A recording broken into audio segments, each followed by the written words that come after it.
ಇವತ್ತಿನ ದಿವಸ ತಮ್ಮೆಲ್ಲರ ಮಾಧ್ಯಮದ ಮುಖಾಂತರ ನಾವೇನು ವಿಷಯ ಪ್ರಸ್ತಾಪ ಮಾಡ್ತಾ ಇದ್ದೀವಿ ಅಂತಂದ್ರೆ ಕಲಬುರಗಿ ಗ್ರಾಮೀಣ ಮತಕ್ಷೇತ್ರದ ಶಾಸಕರಾದ ಬಸವರಾಜ್ ಮತ್ತಿಮೂಡ್ ಅವರು ಇತ್ತೀಚೆಗೆ ಆದಂತ ಅನೇಕ ಘಟನೆಗಳಿಗೆ ನಮಗೆ ಬಹಳ ಬೇಸರ ಆಗಿದೆ. ಯಾಕಂತಂದ್ರೆ ಪೊಲೀಸ್ ಸ್ಟೇಷನ್ ಅಲ್ಲಿ ಹೋಗಿ ಗುಂಡಾವರ್ತನೆ ಮಾಡೋದು, ಪೊಲೀಸರ ಮೇಲೆ ದಬ್ಬಾಳಿಕೆಯನ್ನ ಮಾಡುವಂಥದ್ದು, ಆಮೇಲೆ ತಾವೇನು ಬಹಳ ಒಬ್ಬ ದೊಡ್ಡ ಸಾಚಾ ವ್ಯಕ್ತಿ ಅನ್ನುವ ರೀತಿಯಲ್ಲಿ ಅವರೇನು ಓಡಾಟ ಮಾಡ್ತಾ ಇದಾರೆ. ಇದಕ್ಕೆ ನಾವು ತೀವ್ರತರವಾದ ಖಂಡನೆಯನ್ನ ಮಾಡ್ತೇವೆ.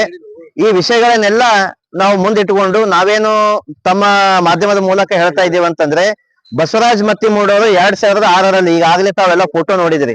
ಬಸವರಾಜ್ ಮತ್ತಿಮೂಡ್ ಅವರು 2006 ಅಲ್ಲಿ ಅಶೋಕ್ ನಗರ್ ಪೊಲೀಸ್ ಸ್ಟೇಷನ್ ಅಲ್ಲಿ ರಿಪಿಟೇಟಿವ್ ಕ್ರೈಮ್ಸ್, ಈ ರಿಪಿಟೇಟಿವ್ ಕ್ರೈಮ್ ಅಲ್ಲೇ ಅಂದ್ರೆ ಸತತವಾಗಿ ಇಸ್ಪೆಟ್ ಆಡೋದು, ಸತತವಾಗಿ ಇಸ್ಪೆಟ್ ಕ್ಲಬ್ ನಡೆಸೋದು, IPL ಮತ್ತು ಬೆಟ್ಟಿಂಗ್ ಅಂತ ಆಕ್ಟಿವಿಟಿಯಲ್ಲಿ ಅನೇಕ ಬಾರಿ ಇದ್ದಿದ್ರಿಂದ ಅಶೋಕ್ ನಗರ್ ಪೊಲೀಸ್ ಸ್ಟೇಷನ್ ಅಲ್ಲಿ ಅವರು ಜೈಲಿಗೆ ಹಾಕ್ತಾರೆ, ಆಮೇಲೆ ಜಾಮೀನ್ ಮೇಲೆ ಬಿಡುಗಡೆ ಆಗ್ತಾರೆ.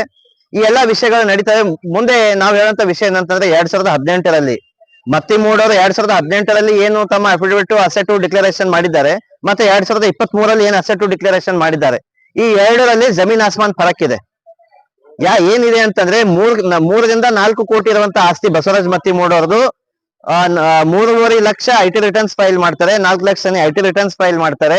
ಅದೇ 2023ಯಲ್ಲಿ 65 lakh rupees IT ರಿಟರ್ನ್ಸ್ ಅನ್ನ ಅವರು ಫೈಲ್ ಮಾಡ್ತಾರೆ. ಆಮೇಲೆ 2018ನಲ್ಲಿ ಅವ್ರಿಗೆ ಇದ್ದಂತ 40 ಎಕರೆ ಪರಿವಾರದ ಜಮೀನು 2023ಯಲ್ಲಿ 200 ಎಕರೆ ಜಮೀನ್ ಆಗ್ತದೆ. 200 acres ಆಫ್ ಜಮೀನ್, 200 ಎಕರೆ ಜಮೀನ್ ಬತ್ತೆಲಿಂದು ಗುಲ್ಬರ್ಗದಲ್ಲಿ ಅವಾಗಿರುವಂತ ಸೇಬಿ ಕಾಲನಿ ಒಂದೇ ಮನಿ ಇವತ್ತು 60 ಪ್ಲಾಟ್ಸ್ ಇದೆ ಗುಲ್ಬರ್ಗದಲ್ಲಿ. ನಾವ್ ಹೇಳಿದ್ರಲ್ಲ ಅವ್ರ ಅಫಿಡವಿಟ್ ಅಲ್ಲಿ ಹಾಕಿದ್ದು 60 ಪ್ಲಾಟ್ಸ್ ಗುಲ್ಬರ್ಗದಲ್ಲಿ ಇದೆ. ಅದು ಬಿಟ್ಟು ಮತ್ತೆ ಅನೇಕ ಏನು ಬಿಸ್ನೆಸ್ ಗಳು, ಕಂಕರ ಮಷಿನ್ ಆಗ್ಲಿ, ಸ್ಟೀಲ್ ಆಗ್ಲಿ, ಸಿಮೆಂಟ್ ಇಂದಾಗ್ಲಿ ಎಲ್ಲಾ ಬಿಸ್ನೆಸ್ ಅನ್ನ ಸ್ಟಾರ್ಟ್ ಮಾಡಿದ್ದಾರೆ. ಗುಲ್ಬರ್ಗದಲ್ಲಿ ವೈನ್ ಶಾಪ್ಸ್, ಬಹಳಷ್ಟು ವೈನ್ ಶಾಪ್ಸ್ ಅನ್ನ ತಗೊಂಡಿದ್ದಾರೆ. ನಾವೇನಂತೀವಿ 3 ಕೋಟಿ 2018ರಲ್ಲಿ ನಿಮ್ಮ ಡಿಕ್ಲೇರ್ಡ್ ಅಸೆಟ್ ಅನ್ನ ಇವತ್ತು ನಾವು ಕ್ಯಾಲ್ಕುಲೇಟ್ ಮಾಡಿದಾಗ 300 ಕೋಟಿ. ಅದು ನೀವು ತೋರಿಸಿದ್ದು 300 crores of asset you have shown. Jayashree Mattimud ಅವ್ರ ಒಬ್ಬರೇ ಹೆಸರ ಮೇಲೆ 100 ಎಕರ್ ಜಮೀನ್ ಅವರು ಡಿಕ್ಲೇರ್ ಮಾಡಿದ್ದಾರೆ. 100 ಎಕರ್ ಜಮೀನ್, 100 ಎಕರ್ ಜಮೀನು ಅವ್ರೊಬ್ಬರ ಹೆಸರ ಮೇಲೆ ಡಿಕ್ಲೇರ್ ಮಾಡಿದ್ದಾರೆ. ಅವ್ರ ಮಗಳ ಎಲ್ಲಾ ಕೂಡಿ ಮತ್ತೆ ಮತ್ತಿಮೂಡ್ ಅವ್ರದ್ದೆಲ್ಲ ಸೇರಿದ್ರೆ 200 ಎಕರ್ ಜಮೀನ್ ಆಗ್ತದೆ.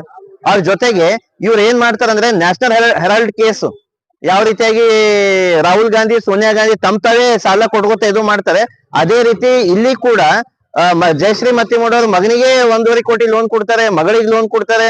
ಆಮೇಲೆ ಮತ್ತಿಮೂಡ್ ಅವ್ರ ಬ್ರದರ್ ಏನಿದ್ದಾರೆ ಅವರು ಮತ್ತಿಮೂಡ್ ಅವರಿಗೆ ಲೋನ್ ಕೊಡ್ತಾರೆ. ಇವ್ರ ನಡುವೆ ಕೋಟ್ಯಾನ್ ಗಂಟ್ಲೆ ಲೋನ್ ವ್ಯವಹಾರ ಆಗುತ್ತೆ. ಇದ್ರ ಬಗ್ಗೆ ಇನ್ವೆಸ್ಟಿಗೇಷನ್ ಆಗ್ಬೇಕಲ್ಲ. ನಾವೇನಂತೀವಿ ಇದೊಂದು ಹವಾಲಾ ದಂಧೆ ಮಾಡ್ತಾ ಇದ್ದಾರೆ. They are converting black to white. So ಈ ಏನು ದಂಧೆ ಮಾಡ್ತಾ ಇದ್ದಾರೆ, ಆಮೇಲೆ ನಾವು 2 ಕೇಸ್ಗಳನ್ನ ಇವ್ರ ಮೇಲೆ ಹಾಕ್ರಿ ಅಂತ ಹೇಳಿ ತಮ್ಮ ಮಾಧ್ಯಮದ ಮುಖಾಂತರ ಸಭಾಪತಿಗಳಿಗೆ ನಾವು ರಿಕ್ವೆಸ್ಟ್ ಮಾಡ್ತಾ ಇದ್ದೀವಿ. 2 ಕೇಸ್ ಏನಂತಂದ್ರೆ ಒಂದು ಡಿಸ್ಪ್ರಪೋರ್ಷನೇಟ್ ಅಸೆಟ್ DA ಕೇಸ್ ಅನ್ನ ಹಾಕ್ಬೇಕು. DA ಕೇಸ್ ಅಲ್ಲಿ ಸಂಪೂರ್ಣವಂತ ವಿಚಾರಣೆ ಆಗಿ ಹೊರಗೆ ಬರ್ತದೆ. 2ನೇದು PMLA, prohibition of money laundering act. So ಈ ದುಡ್ಡು ನೀವು ಯಾವ ರೀತಿಯಾಗಿ ಕೊಡ್ತಾ ಇದ್ರಿ, ಎಲ್ಲಿಂದ ತಂದ್ರಿ, ಹ್ಯಾಂಗ್ ಕೊಡ್ತೀರಿ, ಇವ್ರ ಲೋನ್ ತಗೋತಾರ, ಅವ್ರ ಲೋನ್ ತಗೋತಾರ, ಕೋಟಿ ನೀವು ಪರಿವಾರದಲ್ಲೇ ಲೋನ್ಗಳು ಕೊಡೋದು ತೊಂಬೋದು ಮಾಡ್ತೀರಂದ್ರೆ ವಾಟ್ ಈಸ್ ದ ರೀಸನ್, ಹ್ಯಾಂಗ್ ನಡೀತಾ ಇದೆ ಇದು? ಸೊ ಇದ್ರ ಬಗ್ಗೆ ಸಂಪೂರ್ಣವಾದಂತ ತನಿಖೆ ಆಗ್ಬೇಕು. ಮಾನ್ಯ ಸಭಾಪತಿಗಳ ಮೂಲಕನೇ ತನಿಖೆ ಆದ್ರೆ ಏನಾಗ್ತದೆ, ಇವರು ಶಾಸಕರು ಇರೋದ್ರಿಂದ he has immunity to Lokayukta, police department ಎಲ್ಲ ಅವ್ರಿಗೆ ಇಮ್ಯುನಿಟಿ ಇದೆ. ಹಂಗಾಗಿ ನಾವೇನಂತೀವಿ ಸಭಾಪತಿಯವರು ಇಂಟರ್ಫಿಯರ್ ಆಗಿ ಮಾನ್ಯ ಜಿಲ್ಲಾ ಉಸ್ತುವಾರಿ ಸಚಿವರಿಗೆ ನಾವು ಈ ಕಂಪ್ಲೇಂಟ್ ಕೊಡ್ತೀವಿ. ಆಮೇಲೆ ಮಾನ್ಯ ಮುಖ್ಯಮಂತ್ರಿಗಳಿಗೂ ಕಂಪ್ಲೇಂಟ್ ಕೊಡ್ತೀವಿ. ನಾವೇನಂತೀವಿ ನಮ್ಮ ಕೇಸನ್ನ ನೀವು ಸಭಾಪತಿಗಳಿಗೆ ರೆಕಮೆಂಡ್ ಮಾಡಿ, ಆ ಸಭಾಪತಿಗಳು ಇದ್ರ ಇನ್ವೆಸ್ಟಿಗೇಷನ್ ಅನ್ನ ಮಾಡ್ಲಿ.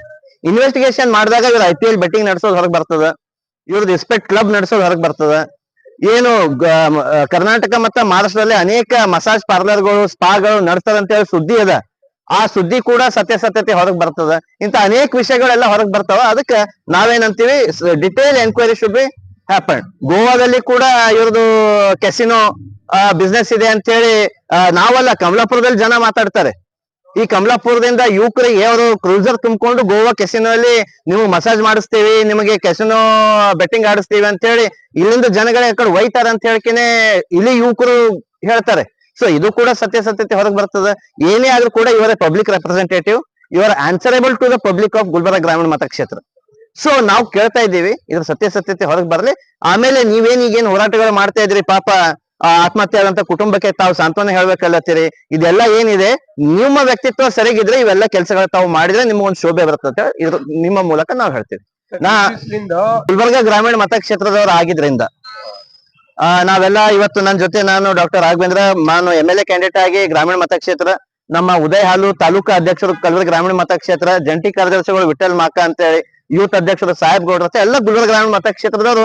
ನಾವು ಏನಂತಂದ್ರೆ ನಮ್ಮ ಶಾಸಕರು ಒಂದ್ ದಿವ್ಸನು ನಮ್ಮ ಮತಕ್ಷೇತ್ರ ಹೆಂಗತ್ತ ಹೇಳಿ ಬಂದಿಲ್ಲ, ಜನಗಳಿಗೆ ಒಂದು ದಿವ್ಸ ಮಾತಾಡ್ಸ್ಲಕ್ ಬಂದಿಲ್ಲ. ಆಯ್ಕೆ ಆದ್ಮೇಲೆ ಒಂದು ಸಮಸ್ಯೆ ಕೇಳಿ ಪರಿಹಾರ ಮಾಡಿಲ್ಲ, ಒಂದ್ ಅಭಿವೃದ್ಧಿ ಕೆಲಸ ಮಾಡಿಲ್ಲ. ಬಟ್ ಇವತ್ ನಾವು ನೋಡ್ತಾ ಇದ್ದೀವಿ, ಏನ್ ತಾವ್ ದೊಡ್ಡ ಸಾಚಾನಂಗ್ ಎಲ್ಲಾ ಕಡೆ ಹೋಗಿ ಅವರು ಏನು ಹೋರಾಟಗಳು ಮಾಡೋದೇನು, ಅವರು ಸಾಂತ್ವನ ಹೇಳೋದೇನು, ಈ ಎಲ್ಲ ನಿಮ್ಮ IPL ಬೆಟ್ಟಿಂಗ್ ಮತ್ತು ಇಸ್ಪೆಟ್ಸ್ ಒಳಗೆ ಎಷ್ಟು ಯುವಕರು ಜೀವ ಕಳ್ಕೊಂಡ್ರೆ ನಿಮಗ್ ಗೊತ್ತದೇನು? ಎಷ್ಟು ಅಮಾಯಕ ಫ್ಯಾಮಿಲಿಗಳು ನಿಮ್ಮ ಬಿಸ್ನೆಸ್ ಸಲುವಾಗಿ ಬಲಿಯಾಗಿದ್ದಾರೆ ನಿಮಗ್ ಗೊತ್ತದೇನು? ಅವ್ರ ಪರಿವಾರಕ್ಕೆ ಎಂದರೆ ಹಿಂಗ್ ಹೋಗಿರಿ. ಈ ಎಲ್ಲಾ ವಿಷಯಗಳನ್ನ ನೋಡ್ಕೊಂಡು ನಾವು ಬಹಳ ಬೇಸರ ಆಗಿದ್ರಿಂದ ನಾವ್ ಇವತ್ತು ತಮ್ಮ ಮೂಲಕ ನಾವು ಬಂದಿವಿ.